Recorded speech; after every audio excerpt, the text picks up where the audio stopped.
Guyyaa tokko beelaalee ilaaluun soomanni kun illee injumaa beektee garuu warri quufummoo rabbiin hin godhin. Bar rabbiin tokko makiinaa manaa isinii kennuu hin dadhabne bar qorqorroo walii qabee isinii kenna isa bira gatii hin qabdu bar. Garuu walau basata Allahu rizqa li ba'dihi la baghaw fil ardi walakin yunazzilu biqadarin ma yasha. Imaana nama laala akkaawuntii isaa irratti yoo miliyoonaan gadi gadi namichi kun ni kuta jechuu waan beekuuf xiqqishoon mate kuma diidam kun kudha shan akkasiin malee akkatiin kun neesiif qanansiisuu jira bar rabbiin yoo akkasitti guututti xifsii godhe jedduu kanaan kutee jechuudha. Isinis anas rabbiin har'aa waliin nu eegee wal nu agarsiisuudhaaf alhamdulillahi rabbil aalamiin. Fedha rabbiitiin rabbiin asiin nama eegaa namni dandeettiidhaan beekumsaan waa kennuun asiin gahu jechuudha. Lubbuu keenya rabbiin asiin nu eeguuf alhamdulillahi rabbil aalamiin. Ammallee irra deebinee alhamdulillahi rabbil aalamiin. Kanaaf inshaallah nama hunda kute keessaa warra kutes rabbiin qabrii isaanii caffee jannataa rabba taa'isu.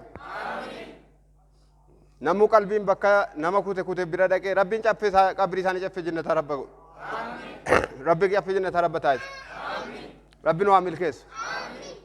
Soomana kana rabbiin nurraa qeebalu. Akka gaariitti rabbiin nurraa qeebalu. Warra milkaa'u rabbiin waa godhu. Rabbi warra milkaa'u rabbiin waa godhu. Baay'ee tokko inshaallah baay'ee iftan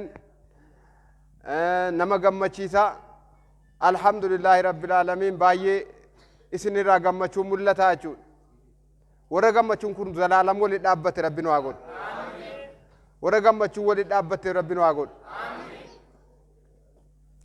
Kanaaf inshaallah nama umrii dheeratee soomana kana dula amata hunda kana dabbee as ga'e jechuudha. Ka itti katabame numa kute. Gaafa nabii sana alayhi salaatu wassalaam nam sadii ta'anii jihaadaa bobbaanii namni lama kagalee kun eega galee ni soomanee ni salaatee khayrii dalagate. Namni wayi manaamaan argee gurbaa kana warra shahide lameen san ni caale jechuudha. Gurbaan kun nabii gaafatan alayhi salaatu wassalaam gurbaan kun warri kaan shahidee duniyaa irraa kute akkam namichi osoo shahidiin osoo wareegamin gale kun akkamitti warra shahide caaluu danda'e jedhanii gaafatanii jechuudha.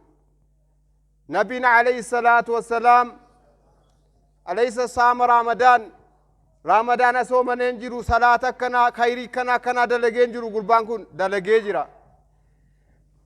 Hiree shahidummaa gaafa ummata sanaa wajjin bahu argatee jee nabiin alayhi salaatu wassalaam. Shahidummaa jeen guyyaan isaan geenyeef rabbiin duniyaa tas deebise malee gaafa ummatni namni lama biraa wareegaman gaafa sanii gaaftinni shahidee jee nabiin alayhi salaatu wassalaam. Ka biyya duniyaatti as deebisuu moo fedha rabbiiti. Rabbiin ummata shahide biraa hambisee biyya duniyaatti as isa deebisee khayrii kana dalagate kanaafi jara san caaluu danda'ee jee nabiin alayhi salaatu wassalaam. Namni umriin jiraatee akkanatti soomanu jechuudha. Khayrii warra du'ee bakkuma du'e sanitti irraa dhaabbata sadaqaa jaariyaa waan hin ta'in. Salaanni wayitti siifuufa soomani wayitti siifuufa achumatti qaxxirraa jechuudha. Waan sadaqaa jaariyaan ta'in ibaadaan ati qaamaan geggeessitu achuma dhaabbataa jechuudha. Warra umurii dheeratu rabbiin waa godhu. Khayrukum man taala umru irra caalaan keessan nama umurii dheeratee hojii tolee jedha nabiin alayhi salaatu wassalaam. Warra umurii dheeratu rabbiin waa godhu. Warra umurii dheeratu rabbiin waa godhu. Warra soomana kana qaamaa qalbiin soomanu rabbiin waa godhu. Qaamaa qalbii warra soomanu rabbiin waa godhu. Qaamaa qalbiin jechuun soomanni halkanis guyyaas ni sooman nama baatii guutuudha. Halkan nyaata qofa kan halaal ta'e nyaataaf dhugaatii qofa soomanni numa jira. Maqaa namaarraa waan hin malle haasa'uurraa. Halkan kana bakka taanitti waan hin malle maa yalfidhu min qawlin illaa ladayhi raqiibun atiid. namni waan tokko dubbatee na jaan ba'u jedha. Abdallaa ibnu Abbaas akkam jee akalta nyaattee dhuddee waan namni jee ullee numa katabanii jaabar. Aboo nyaata nyaattee aboo raftee kaatee hanga namni jee ullee numa katabanii jaa. Waan hin malee dubbachuu irraa of eeguudha. San wanni diliin taane guyyaa akka siniinaa fi maal isa kamisaa guyyaa akkasiifaa diliin gariin sirraa haqama. Diliin gariin bakka oduu bu'a. Guyyaa diliin gariin torban keessaa baatii keessaa aamata keessaa faasii araarama.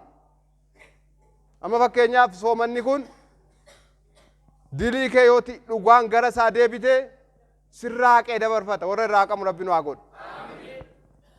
Raamadaan jechuun bara kinna irraa fuudhamee akka daaraan bubbeen dhufee daaraa dhawee facaasee dabarutti dilii kee sirraa facaasee dabraaf akkas maqaan kun ba'eef. Akkatti Rabbi nu haa qeebalu.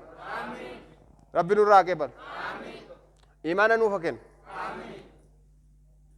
Sabaata Rabbi nu haa kennu. Sabaata dhugaan diinii irratti dhaabbannu Rabbi nu haa kennu. Jannatamu Rabbi nu haa kennu. Gaafa sii galu Rabbi nu haa tolchu.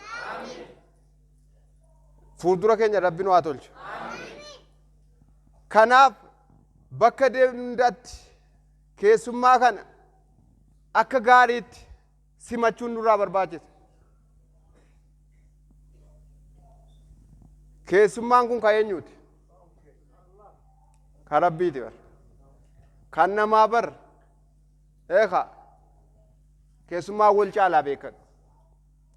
Keessummaan biyya fagoorraa fakkeenyaaf Ameerikaa irraa Dubaay irraa si dhufuu deema guyyaan namni duraan achi taa'e maallaqa sitti doolaara sitti ergu jechuudha. Si dhufuuf deema guyyaan mana kana akka gootu si beeka. Qalama addaa wayii osoo jiraate jechuudha. Bittee dibdee bareechitee faa gootee eedda.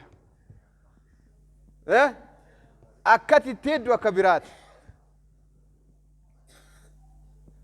Maaliifi galata si biraa qaba waan ta'eef. Biyya fagoo irraa dhufa waan ta'eef. Akkasitti kan Rabbi immoo kana hundaa oli. Akkasiimi. Gurbaa tokkotu bar iyyaala maal jee beektaa? Rabbi uummanni Islaamaa irraa nyaachuu wallaalee kana jee. Kiristaana beekadhu. Nullee nyaachuu jirraa jee. Irraa nyaachuu jirra jee Rabbiin. Uummanni Islaamaa Rabbiin irraa nyaachuu wallaalan jee. Nuti irraa nyaachuu jirra jee. Bakka waan ijeefsiifan hima. Nabiin sallallahu alaihi wasallam awsata halkan gama dhumaa kana Rabbiin samii gad duuniyaatti gad dhufee gad dhufiinsa isaa malu bu'iinsa isaa malu eenyuun na kadhata?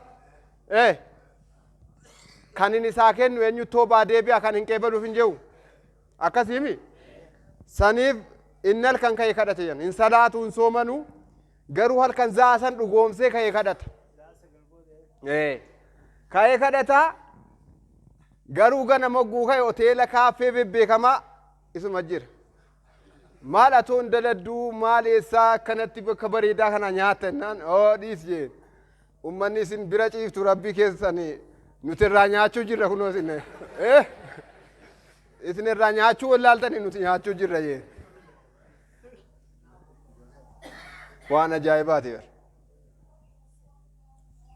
Kanaafi osuma rakaa lama illee sadii illee taate yoo lamaan Islaamaa halkan kaa Rabbiin zaakaraa Rabbiin kadda amma fakkeenyaaf warra amantii biraa bar saamee qattiyyuu halkan kan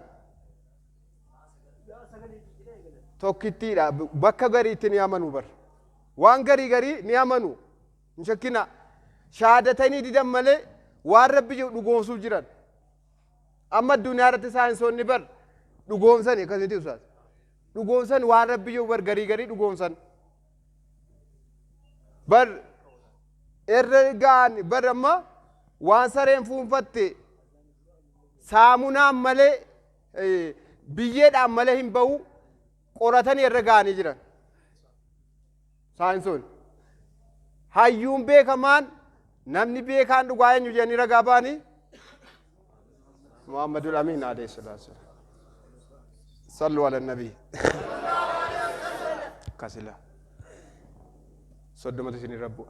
Kanaafi amananii jiran. Zabana boodaa roobni ni dhabamaa nabiin dubbate amanan. Eeka nabiin sallallahu alaihi wasallam gaafa si ol ba'u bar Jibriil gaafa fuudhee ol deemu. Eeka Jibriil hanga samii jaafamu torbaffaa ol deeme jalaa feemi. Wagguu sidratul muntahaa dhaqu jambar. Mukni sun boo'uu jire jenna akkana imimmaan ofirraa yaasa mukni sidratul muntahaan san. Maal takkana si oosa jennaan bosona biyya lafaatii ciramee baduu jiru san muka biyya lafaatii ciramu santu na oosuu jira.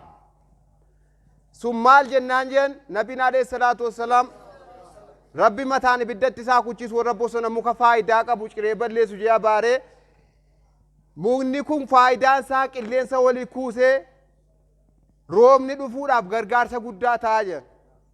Kanaaf abaarame tokkoffaa mukni gaaddisa namaa ta'a lammaffaa qilleensa qulqullii kennuudhaaf bu'aa guddaa qaba. Biqiltuudhaaf akaarra jedhamu bar shari'aa islaamaatu amata 1400 duratti lafa kaa'e akkasiimi. Kanaafi sadarkaa kanatti saayinsoonni amma irra ga'anii qoratanii sababa bosonni ciramuutiin qilleensa ol ka'ee addunyaadhaatti hawwii hammaatee hawwii nama cinqee cabbiin antartikaa maal jedhama akkanumani cabbiin antartikaa yansan dantaadha maqaadha jingatinaati. Cabbiin sun baqee gad deemuu jira. Cabbii sanarraa duumessi walii qabamee akka roobu ta'aa jira. Saayinsichi tokko dhiyeenya dhaqee ilaalee dhala na boodaatiif na oosa hogguun wallaahi mimmaantu na qaba jee hogguun taa'ee yaadu. Roobni booda kana keessa dhabamuu qarni waa xiqqishoo booda amata waa xiqqoo booda roobni kun dhabamuuf ta'an na sodaachisaa jedha. Kana hunda qorataniiti waan nabiin amata 1400 dura jee har'a qorataniiti. Bishaan waa xiqqishoo booda amata 30 booda gama dacheetti gad deebi'uu ta'a. Paarsentaan irra guddaan gad deebi'uu ta'a dachee keessatti yaanii amananii jiru. Yoo roobni xiqqaate bishaan gad deebi'aa ta'a jechuudha. Kana hunda shari'aa islaamaatu dura bu'ee dubbate. Akkasumaami wanni tokko wanni haara inni hin jiru bar. Maa farratnaa fil kitaab. Inaan bifne yaa rabbiin kitaaba keessatti. Nabiin bar waan dabreef waan keessa jirruuf waan ganaa dhufu hunda lafa kaa'ee deeme. Rabbiin beeksise. Warra jala deemu rabbiin waa godha. Warra jala deemu rabbiin waa godha. Bar amantii olii amantii bar beekumsaan amma dhiyoo kana waan isin gammachiisu dhageessanii warri qilleensarra jirtan irra guddaan namaa qilleensarra jira akkasumaami qilleensarra guunjee baree yuutuubii shabakuma kanarra ol guutanii jiru jechuudha. Yoo ta'e ijoollumaa fi nama garii yoo gammachiisu ta'e malee gariin quban nabdanii jechuu kisha. Dhiyoo kana biyya Ameerikaa keessatti Paappaasii warra amantii jaraa dura bu'e hoogganutu islaama'ee akka uummanni walitti hin buune folosiin ramadamee eegamuu jira biyya Ameerikaa keessatti. Allahu akbar. Karaan dhugaa karaa Muhammad malee hin jiru. Kitaaba keenya keessatti dhalaan akka kofoon hin deemne himee jira. Akka mataa qullaa hin deemne himee jira. Ni dadhabne malee. Farshoon dhuginaan kitaabuma keenya keessa jira. Muhammad kan jedhamu zabana boodaa ni dhufa kitaaba keenya keessatti himamee jira. Allahu akbar. Kana hunda ragaa ba'u jiran. Allahu akbar. Dhiyoo kana arateenyaatti maatii nama 5 aaliin guutuu wal fudhatanii manni hawaasni beeksisni guutuun dhufanii shaadaa qabatan. Allahu akbar.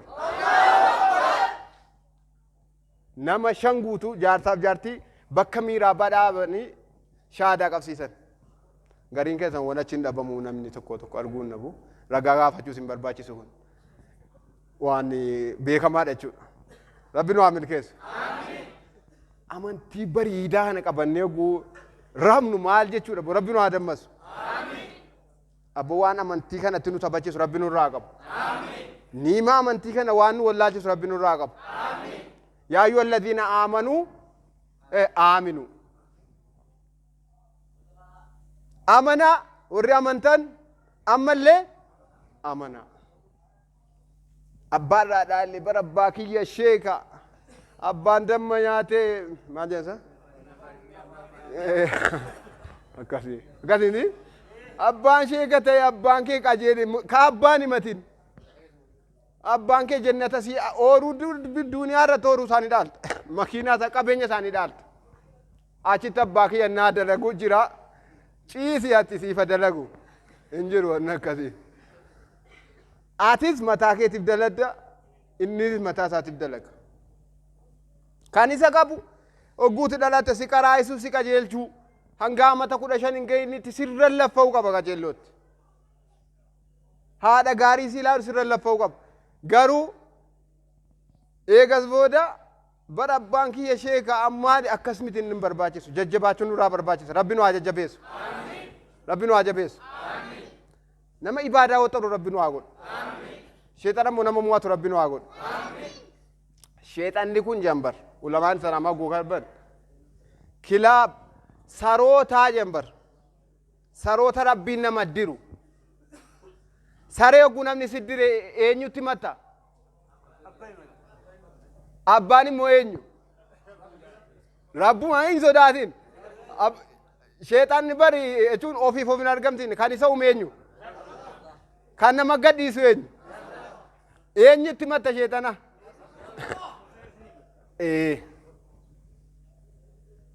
gaafii barbaadde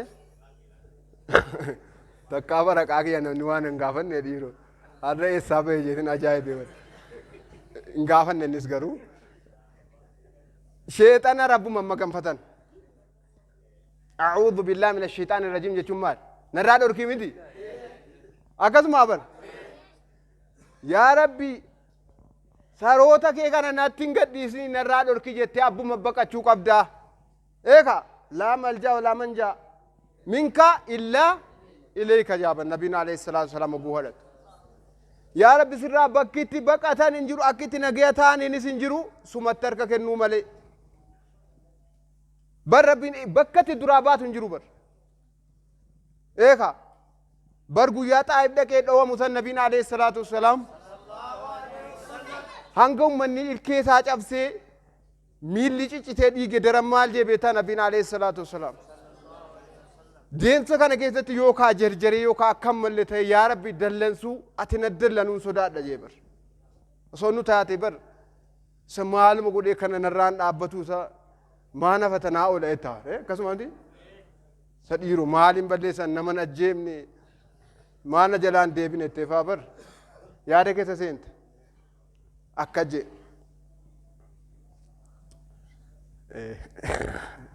namna kaamugaa kazaa anis irraan bu'aa har'a meeqa jirra fedha isaatiin 15 geenye tola eenyuti kun tola rabbiiti himi rabbi nu haa milkeessu isin hunda rabbi isin haa milkeessu daawwaan guyyuu godhama du'aa kana tere na gammachiisaa baran rabbi nu haa milkeessu rakkoo nu dhaabbatu rabbi nu raafuru rakkoo jireenya qaalee rabbi gannu haa deebisu zayita rabbi gada deebisu warra nyaate immoo baxaraanu rabbi nun godhin warra guura kashoomte daabboo samii keessa dhiitu rabbi nun godhin barni quumnaa nu kana quufaa baddamneesuma quumna an bakka tokko tokkotti dhiifama naa godhaati garuu mana tokko tokko ogguun seenee ijoolleen ganama faa daabboo dhiitu ogguun arge bichiin kun lamanatti taakam daabbuma tokkitti girmaasha dhabnee faa rakkataa turre nuti ijoolleen immoo ni dhiitti abu ogguu tokko tokko bar waan beelessanii ilaalchisuun gaarii na fakkaata rabbi nun beelessin garuu osoo qabdan guyyaa tokko tokko beelaanii ilaaluun soomanni kun illee jumaa beettee garuu warri quufummoo rabbi nun godhin bar rabbiin tokko tokko makiinaa manaa isinii kennuu hin dadhabne bar qorqorroo walii qabee isinii kenna isa bira gatiin qabdu bar garuu walaw basata allahu rizqa li ba'dihi la baghaw fil ardi walakin yunazzilu biqadarin maayisha imaana nama laala akkaawuntii isaa irratti yoo miiliyoonan ganni gale namichi kun ni kuta jechuu waan beekuuf xiqqishoon mate kuma diidam kun 15 akkasiin malee akkatiin kun neesiif qanansiisuu jira bar rabbiin yoo akkasitti guututti xibsii godhe ni kutta rabbi nu haa milkeessu akkan kunne immoo rabbi nu haa eegu duniyaa isaan gabbaru rabbi nu haa kennu warra akkuma guddaa argatu mataa gadi qabu rabbi nu haa godhu akkumatti kennamaa deemuun warra mataa gadi qabu rabbi nu haa godhu. Rabbi nu haa milkeessu. Imaamman keenya rabba milkeessu. Manguddoo keenya rabba milkeessu. Hunduma keessa rabbis na milkeessu. Mee manguddoo kana rabbi nu keessa bulchu. Manguddoon jabuu yaadu jedhe rabbi nu keessa bulchu. Xiqqaa rabbi nu haa guddisu. Guddaa nuuf haa bulchu. Wallaalaa nuuf haa beesisu. Yatiima rabbi biraa jiraatu. Rakkataa rabbi bira jiraatu. Rakkoo rabbi nu haa baasu. Ollaa kee rakkataa kun jedhu ollaa kee yaadadhu rabbi rakkoo haa baasu. Rakkoo baasu ittiin dagatini galtee gargaaruun isin rabbi rakkoo haa baasu. Warra waan biraa hattaa dhabeef haa kurumbaa ciratee buluufaa rabbi warra yaadatu rabbi isaa godhu. Miskiina rabbi bira si haa jiraachisu. Rabbi ofumaa ofumu rabbi itti haa kennu. Rooba ragaa rabbi rabbi nu haa ga'u. Rooba rabbi nu haa kennu. Bareechi kadhu rabbi rooba nu haa kennu. وفي السماء رزقكم ربي روبن واكن يرسل السماء عليكم مدرارا والفانا نسني روب سجيبر يو استغفار كدت ربين غمك يودي بتن والفانا روب ارغت ربين واغون روب يرمو رترغت ربي ريكن رب غون روب من دي ربين راقب انغد نما ابتو كو كدنتو دومي خليس نما ابسدي دومي بلا روبات ربنا جانو اباس فغون سين افركم كان كيت ربنا جانو اباس ربنا جانو اباس روب من دين ربين واكن روبا بالا مقام بابن ربنا واكن روبا كلمة شاعر روب ربنا واكن روبا صون الرب هنا نجار روب ربنا واكن روبا مرزقي وجنبو ربنا واكن روبا رزقي وجنبو ربنا واكن روبا ركتان كنيا ويا ربنا واكن حج مبرور وسايا مشكور ربي دريسا ربنا واداب وسو حجين أن ربنا نجيسين حج ربنا واجس ربي ساجس كيسا جرتي بيتني بيتنا ما شيخ الإسلام نتيم يا وان كسر تنما جنكتيا تاكوف دم ربي ساجس إسنون داو رب باجس ربي نواجسو وبالله التوفيق السلام عليكم